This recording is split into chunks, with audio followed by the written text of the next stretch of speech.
बिस्मिल्लाहिर्रहमानिर्रहीम। ये chapter number 12 का टॉपिक 16 है। इसमें हम energy stored in a capacitor के बारे में पढ़ेंगे कि कैपेसिटर में कितनी एनर्जी स्टोर होती है।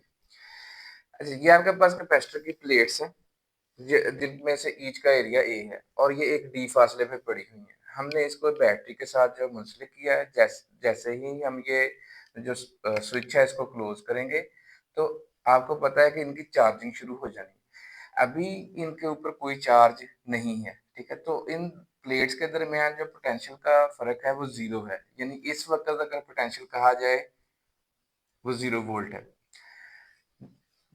जैसे ही चार्जिंग शुरू होगी, यहाँ से ये जो plate positive terminal of battery को जुड़ी हुई है, ये यहाँ से इलेक्ट्रॉन को उठाएगी, इसके ऊपर वर्क करेगी और उसको इलेक्ट्रॉन को यहाँ जमा कर देगी। जहाँ से इलेक्ट्रॉन जाएगा उसके ऊपर पॉजिटिवली चार्ज आ जाएगा और जहाँ पे इलेक्ट्रॉन जाके जमा होगा उसके ऊपर नेगेटिव चार्ज आ जाएगा। अब जो जो नेक्स्ट इसी तरह ये चार्जिंग का प्रोसेस चलता रहेगा और आपके पास जैसे जैसे इन प्लेटों के ऊपर चार्ज बढ़ता रहेगा, वैसे वैसे बैटरी के लिए वर्क करना मुश्किल हो जाएगा नेक्स्ट चार्ज को यहाँ पे रखना, क्योंकि अगर नेक्स्ट चार्ज को यहाँ पे रखा जाएगा तो यहाँ पे पहले से जो इलेक्ट्रॉन्स मौजूद हैं, नेगेटिव पोटेंशियल मौजूद है, वो मजीद नए आने वाले इलेक्ट्रॉन को जो है वो हर्डल क्रिएट करेगा। So battery will have to do work more. तो जब उसको और ज़्यादा काम करना पड़ेगा, तो इसी तरह इसका वो फ़र्ज़ करें कि ये चार्जिंग जारी है, बैटरी को मोर एंड मोर वर्क करना पड़ रहा है।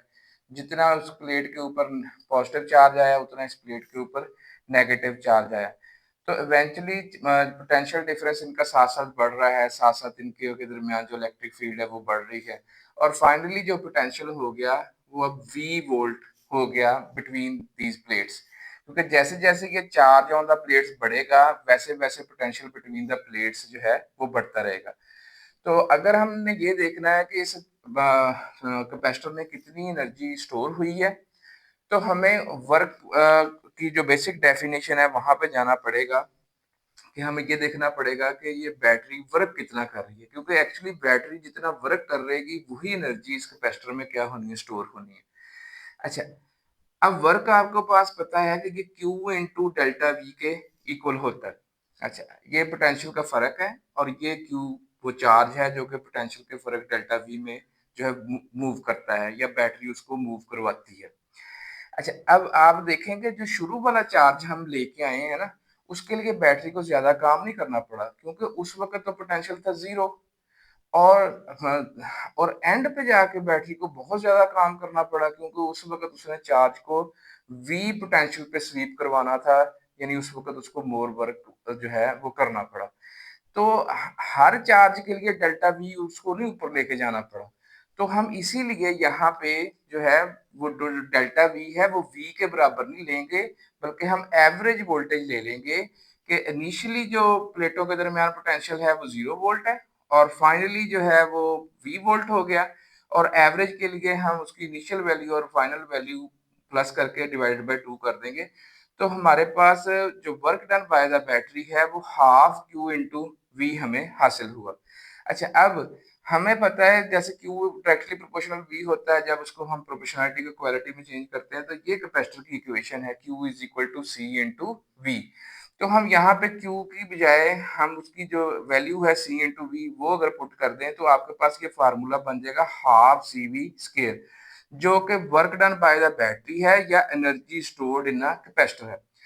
अच्छा, जब एनर्जी यहाँ आपके पास जो है कैपेसिटर फुली चार्ज हो गया, इस प्लेट के ऊपर Q पॉजिटिव और इस प्लेट के ऊपर Q नेगेटिव चार्ज आ गया, तो यहाँ पे बहुत ज्यादा मजबूत किस्म की एक क्या हो जाएगी, इलेक्ट्रिक फील्ड डेवलप हो जाएगी। और आपको पता है इलेक्ट्रिक फील्ड की डायरेक्शन किधर से किधर को होती है।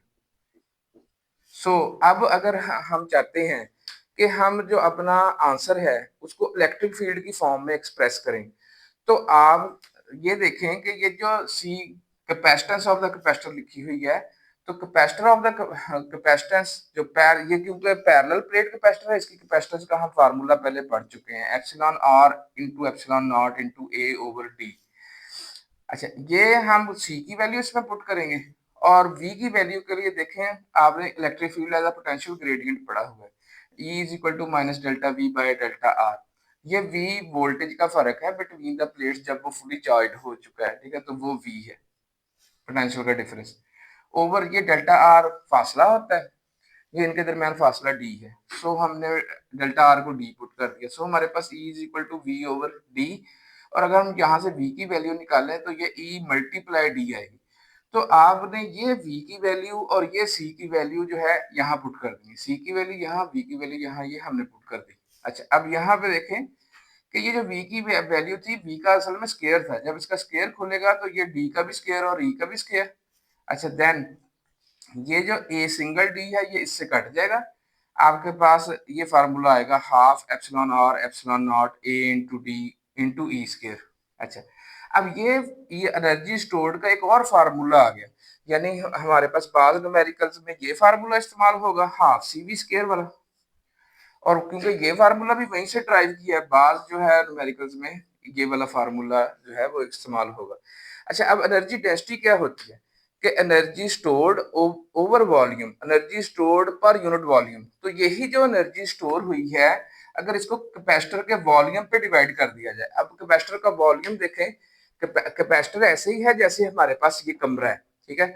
आप इस कमरे के फर्शी रकबे को अगर आप हाइट से मल्टीप्लाई कर देंगे तो हमारे पास इस कमरे का वॉल्यूम आ जाएगा। इसी तरह अगर आपने कैपेसिटर का वॉल्यूम निकालना है, ठीक है, तो देन आप इसकी जो किसी भी प्लेट, क्योंकि दोनों प्लेट्स का एरिया ए है, आप किसी प्लेट के एरिया को इनके दरमियान जो फासला है प्लेट्स के दरमियान उससे मल्टीप्लाई करते हैं तो ये कैपेसिटर का वॉल्यूम आ जाएगा।